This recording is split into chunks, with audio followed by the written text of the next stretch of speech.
Tal çıbıklayı sunalgan. Anamese Kırgız Uluttu Birimi'nin kızlarımızı sahnaga çakırabız. Kol çavular menen tosup alыңızlar.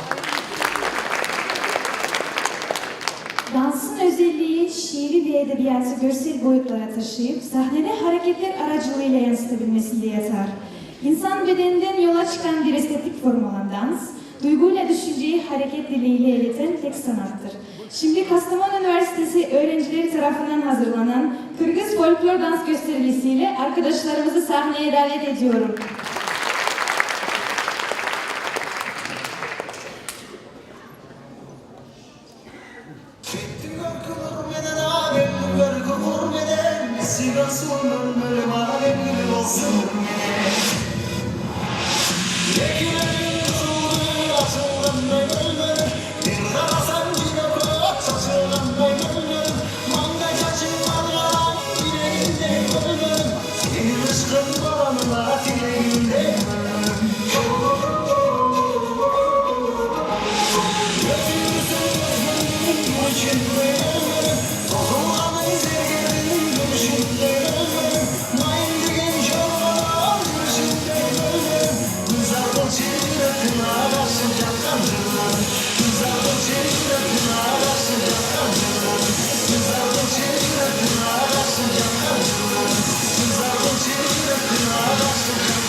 You're